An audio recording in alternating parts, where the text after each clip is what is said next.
भारत गौरव आचार्य श्री पुलक सागर जी गुरुदेव के प्रवचन और लेटेस्ट धार्मिक भजन व कार्यक्रम निशुल्क देखने व सुनने के लिए हमारे YouTube चैनल जीन शरण मीडिया को आज ही सब्सक्राइब करें और सबसे पहले देखने के लिए बेल आइकन पर क्लिक जरूर करें। स्वाभाविक है, मानव जीवन में ये चलता है, बनिया बिना सलाह के कुछ नहीं करता। वो तो अच्छा है पंचम काल में मोक्ष नहीं हो रहा, वरना मैं मोक्ष जाता तो कमेटी कहती पहले मीटिंग में पास होगा, उसके बाद आपको मोक्ष जाना। अच्छा हुआ मोक्ष नहीं होता है, ध्यान रखिए, विचार करिए। बनिया ने कहा कि नहीं, जितने भी वकील हैं ना देश में 90% बनियों के पैसों में पल रहे हैं, ध्यान रखिए, क्योंकि सारे केस तो बनियों के ही अदालत में और किसके है। विचार करिए, आप सोचिए। सेठ ने कहा बस एक वरदान, बस लक्ष्मी मुझे एक रात की मोहलत दे दे। एक रात की? अरे मांग लेना सेठ। नहीं, पहले सलाह करूंगा फिर लूंगा। बनिया कभी घाटे का सौदा जिंदगी में नहीं करता है। बोले पहले सलाह करूंगा।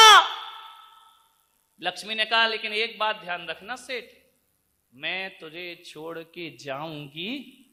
हाँ, बोले ठीक है। सुबह उठा सेठ, बनियों से सावधान रहो मेरे भाई, ध्यान रखिए। एक बनिया था, शिव जी की पूजा कर रहा था। अब पूजा करते करते क्या हुआ, शिव जी प्रकट हो गए। वैसे बनियों पे भगवान बहुत कम खुश होते हैं, लेकिन हो गए तो हो गए। शिव भी भोले बाबा, उनने कहा यार चलो बनिया है, ले मांग वरदान बनिया। बनिया ने कहा वरदान? बोले हाँ। बोले तुम कौन हो? बोले मैं महादेव, मैं भोलेनाथ। बोले पक्का बताओ। अरे उनने कहा तेरे जैसा बेईमान थोड़ी हूं भाई, भगवान हूं तो हूं, प्रकट हो गया, मांग ले वरदान। बोले पहले बताओ सही में दोगे या नहीं दोगे? अरे बोले बेईमान, तू कह के मुकर जाए लेकिन मैं नहीं मुकरूंगा, मांग वरदान। लेकिन एक वरदान मांगना बनिया, तू लोभी है, तू एक से तृप्त नहीं होता, एक ही वरदान मांगना। उसने कहा ठीक है एक वरदान मांगूंगा। तो बोले मांग ले। बोले 2 घंटे की मोहलत। बनिया तुरंत कभी नहीं मांगता, 2 घंटे की मोहलत। शिव जी ने कहा जा 2 घंटे दिए, लौट के आ। जैसे ही घर गया, आंगन में बूढ़ी माँ बैठी थी। माँ ने कहा क्यों रे इतनी जल्दी मार्केट से लौट के आ गया, आज दुकान धंधा नहीं हुआ? अरे बोले छोल बुढ़िया, काय का दुकान धंधा, एक बात बता, शिव जी प्रकट हुए हैं। तो बोले प्रकट हुए तो तेरा क्या फायदा है उसमें? अरे बोले मुझे वरदान दे रहे हैं। बोले हो ही नहीं सकता, तुझे कैसे वरदान दे देंगे? बोले दे रहे हैं, माने दे रहे हैं। तो बोले तो बोल क्या चाहता है? बोले अम्मा एक बात बता, शिव जी से कौन सा वरदान मांगूं? एक ही देंगे, वो 2 नहीं देंगे। तो बुढ़िया ने कहा देख मेरी उम्र 80 साल हो गई बेटा, 80 साल से तुझे पाल पोस के बड़ा किया है, मेरी जन्म से आंखें नहीं हैं, शिव जी से कहना मेरी माँ को आंखें दे दो। बनिया ने कहा धत तेरे की बुढ़िया 80 साल नहीं देखी, 20 साल और देख के कर क्या लेगी है? क्या करेगी आंखें मांग करके? सारी जिंदगी गुजार दी। बुढ़िया ने कहा जब कहना नहीं मानना तो फिर मुझसे क्यों बोल रही है? अंदर गया, पत्नी से बोला शिव जी प्रकट हुए, बता क्या वरदान मांगू? पत्नी ने कहा अकल भी नहीं है तुमको, क्या वरदान मांगू? बोले क्या? बोले 15 साल शादी को हो गए। तो बोले क्या करूं? बोले एक भी बच्चा नहीं हुआ है, जाओ शिव जी से कहना एक बच्चा दे दो, हमारा जीवन निहाल हो। उसने कहा धत तेरे की पागल, बच्चा तो अनाथ आश्रम से ले आएंगे, उसमें शिव जी को लपेटने की क्या जरूरत है? पत्नी ने कहा भाड़ में जा, मुझे मालूम है तू क्या मांगेगा। बाप बड़ा ना भैया सबसे बड़ा रुपया। बनिया को क्या चाहिए? नोट चाहिए और कुछ नहीं चाहिए। जैसे ही गया लौट के शिव जी के पास, शिव जी ने कहा बोल बनिया क्या चाहिए? एक ही वरदान मांगना। बनिया ने कहा एक ही मांगूंगा, 2 नहीं मांगूंगा। तो शिव जी ने कहा मांग ले। बोले पहले पक्का बताओ दोगे या नहीं दोगे? अरे बोले दूंगा बेईमान, जरूर दूंगा। तो बोले फिर तैयार हो जाओ शिव जी, दे दो मुझे वरदान। बोले मांग। बोले बस मुझे एक ही वरदान दे दो महादेव, भोलेनाथ एक वरदान दे दो, मेरी माँ अपने पोते को सोने की थाली में खाना खाते देखे। ऐसी बातें आपको डायरेक्ट समझ में आई। मेरी माँ अपने पोते को सोने की थाली में बनियों से बच के रहो। ये भगवान को नहीं छोड़ते, तुम्हें कहां से छोड़ देंगे? ध्यान रखिए। मेरी मां अपने पोते को, पोता तो है ही नहीं, वो भी दो। सोने की थाली, गरीब के घर में तो होगी नहीं, सोने की थाली दो और खाना खाते, यानी मेरी अम्मा को आंख भी दे दो। एक में ही 12 न्यारा हो गया। बनियों से तो बहुत संभल के रहो, ध्यान रखिए। एक बार क्या हुआ, एक सुनार था, और एक सुनार जानते हो सोना चांदी का काम, और एक बनिया था। सुनार को बनिया रोज मूर्ख बनाता, क्योंकि बनिया की दुकान तो परचूने की, किराने की, दाल भात रोटी तो रोज खाएगा, रोज आएगा, सोना लेने तो रोज रोज आएगा नहीं। सुनार ने कहा यार किसी दिन बनिया फंसा ना मेरे चक्कर में, इसको सबक सिखा के रहूंगा।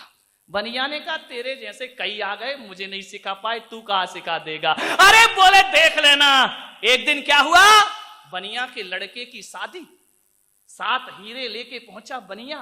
अब तो हीरा तो सुनार की दुकान पे जाएगा। बोले ओ सुनार भाई, ये 7 हीरों का हार बना देना जरा। अरे सुनार ने कहा अब आया ऊंट पहाड़ के, आज तेरी सारी कसर निकालूंगा। बोले ला 7 हीरे। 7 हीरे बनिया ने दिए। बनिया की गिनती कभी गलत नहीं होती है, सबकी हो जाए। भीड़ में भी नोट बिल्कुल सही सही गिनता है। मंदिर में भले माला नहीं गिन पाए, लेकिन नोट तो बिल्कुल धनाधन चला करते हैं। 7 हीरे। सुनार ने कहा बनिया तेरा कोई भरोसा नहीं, पहले मुझे 7 हीरे हैं या नहीं गिन लेने दे। उसने गिने 1 2 3 4। एक हीरा सुनार ने बड़ी स्टाइल से नीचे गिरा दिया। बोले क्यों रे बनिया, 6 हीरे देके 7 बताता है? बनिया ने कहा मेरी गिनती गलत नहीं होती है, मैंने तो 7 ही दिए हैं। अरे बोले 6 हीरे सामने देख। बनिया समझ गया कि सुनार ने कुछ गड़बड़ किया है। बनिया ने कहा ला तू 6 कह रहा तो मैं गिन लेता हूं एक बार। बनिया ने गिने 1 2। बोले सुनार कितने हैं? बोले 6। बोले पक्का बता? बोले 6। मैंने दिए 7, तू कह रहा 6। बोले 6 हैं, गिन ले। बनिया ने गिना 1 2 3 4 5। एक हीरा उंगली में दबाया और कहा ठीक है, 6 हीरों का हार बना के दे दे। कुछ लोगों को घर जाके समझ में आएगा। एक तो डाल लिया उसने, बोले तू 6 का ही बना दे, 6 बोल रहा, अब जो गिराया है वो निकाल। बनियों को कोई मूर्ख नहीं बना सकता। सरकार भी दीवालों पर लिखवाती है देश के सच्चे नागरिक बनिए, हम बदलेंगे युग बदलेगा। देश के सच्चे नागरिक ये बनिए। ध्यान है, इनसे ही तो अर्थव्यवस्था चलती है देश की। बनियों से सावधान, ध्यान रखिए। सेठ भी बनिया था। सुबह उठा, बड़ी बहू को बुलाया, बेटा इधर आओ। छोटी को बुलाया, मंझली को बुलाया। 4 बहुएं थी सेठ की, 1 2 नहीं थी। बड़ी बहू से बोला बेटा, बड़ी बहू ने कहा पिताजी बड़े उदास दिख रहे हो, बात क्या है? बोले बेटा बड़ा दुखी हूं, अब अपने बुरे दिन शुरू हो गए। बोले बुरे दिन? बोले हाँ। कैसी बातें कर रहे हैं सुबह सुबह उठकर पिताजी, ये अच्छा नहीं लगता। बोले अच्छा लगे या बुरा लगे, रात को लक्ष्मी आई और वो कह रही कि हम तुमको छोड़ के जा रहे हैं। बहुओं ने एक दूसरे का मुंह देखा, इसका मतलब अपन अब कंगाल हो जाएंगे। सेठ ने कहा नहीं। लक्ष्मी ने कहा एक वरदान मांग लो। अरे बोले हाँ वरदान मांग लो। बोले बेटा बड़ी बहू तू बता क्या वरदान मांगू? बड़ी बहू ने कहा पिताजी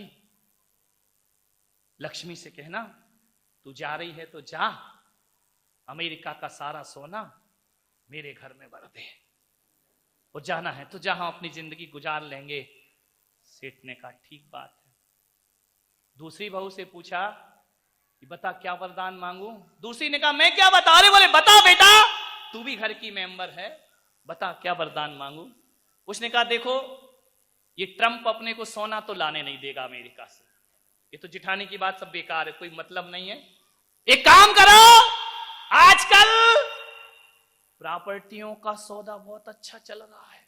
मोदी के पहले की बात कर रहा हूं, अभी तो बर्बाद कर रखा है सबको, ध्यान रखिए। बोले एक काम करो, जितनी भी बारामती में जमीनें हैं वो सब अपने नाम करा लो। वो लक्ष्मी कहना तुझे जाना है तो जा। ससुर ने कहा ठीक बात है। तीसरी बहू से पूछा तू बता। तीसरी ने कहा ये जमीन अमीन तो मिलने वाली नहीं है, जितने भी अस्पताल हों यहाँ पे बारामती में, और जितने भी स्कूल हों, भले जवाहर सेठ चला रहे हों, वो अपने नाम करा लीजिए, अपनी जिंदगी आराम से कट जाए। सेठ ने कहा अब नंबर आया छोटी बहू। छोटी बड़ी होशियार होती है, ध्यान रखना। ये माँ बाप जो होते हैं ना, या तो बड़ी बहू के पास रहते हैं या फिर सबसे बीच वाली तो ठीक है, उनकी स्थिति तो रेल की तरह है। या तो रेल में इंजन का महत्व होता है या गार्ड के डिब्बे का होता है, बाकी डिब्बे तो यहाँ वहां लुढ़कते रहते, यहां जाना वहां जाना। कीमत तो इंजन की या गार्ड की है। अखबार में या तो फ्रंट की कीमत है या बैक की कीमत है, बीच में तो भर दिया। बीच वाली बहुओं कुछ नहीं मिलता तुमको, इधर से भी गई और इधर से भी गई। या छोटी या बड़ी, छोटी बहू बड़ी होशियार। ससुर ने पूछा बेटा बता क्या वरदान मांगू। बोली मैं क्या बताऊं पिताजी, मैं तो बड़ी छोटी हूं। जो ये 3 जिठानियां बोल रही हैं इनकी सुन लो। अरे उसने कहा नहीं बेटा छोटी है तो क्या हुआ, तू भी घर की एक सीख दे रहा हूं इस बात से मैं आपको कि युवाओं को एक नियम करना चाहिए, बहू बेटियों को एक संकल्प करना चाहिए, खाना रोज बनना। बोली महाराज सूर्य की पहली किरण फुटते ही हमारे यहाँ रसोई घर शुरू हो जाते हैं, और आप तो कहते कैसे रहते हैं, हम 52 लोगों को पता ही नहीं चलता किसने क्या काम कर लिया, किसने क्या काम कर लिया। लेकिन जब 52 लोग एक साथ बैठकर भोजन करते हैं तो लोग तो त्योहारों का इंतजार करते हैं। हमारे घर तो रोज ही त्योहार हुआ करता है, हमारे घर तो रोज ही आनंद वर्षा करता है, हमारे घर तो रोज ही जीवन वारियां हुआ करती हैं। 52 लोग, कोई भी मुनि कभी भी चला जाए उनके घर में असमय में भी चले जाओ तो आहार की व्यवस्था हो जाया करती है। मान्यवर मैं आपसे एक निवेदन करना चाहता हूं, एक आग्रह करना चाहता हूं। एकल परिवार समाज के लिए अभिशाप हो रहे हैं, संयुक्त परिवार की अवधारणा फिर से शुरू होना चाहिए। आदमी आदमी से जुड़ करके जीने का प्रयास करे। मान्यवर किन वजह से घरों में झगड़े होते हैं, किन वजह से लोगों के दिल टूटते हैं, कल सुबह आप आइए, मैं कल आपको विश्वास दिलाता हूं, कमेटी से भी मैं आग्रह करूंगा कि मेरे इस वैचारिक क्रांति में सहयोग करें, समय से सब चीज शुरू करें। 9:30 पौने 10, ज्यादा से ज्यादा 10 के बाद बस समय पे चाहे लोग आए या नहीं आए प्रवचन शुरू हो जाना चाहिए। आप लोग कल 8:30 बजे, यदि समय की पंक्चुअलिटी समझते हो तो ठीक 8:30 बजे आ जाना, नहीं समझते तो 8:15 बजे आ जाना। कल से ज्ञान गंगा अपने नए रूप में चलेगी। मैं केवल बिखरे हुए परिवारों को संवारने का प्रयास करूंगा, टूटे हुए दिलों को अरमान देने आया हूं, आदमी को आदमी की पहचान देने आया हूं। और मेरे पास कुछ नहीं है बारामती वालों, मैं कांपते अधरों को मुस्कान देने आया हूं। मैं कुछ नहीं दे सकता हूं, इस 22 दिनों में आपके परिवार को जोड़ने का प्रयास करूंगा। मेरे पास भगवान महावीर जैसी शक्ति नहीं है कि शेर गाय को एक घाट में पानी पिला सकूं, लेकिन इतनी शक्ति है कि 2 लड़ते हुए भाइयों को एक थाली में भोजन जरूर करा सकता हूं।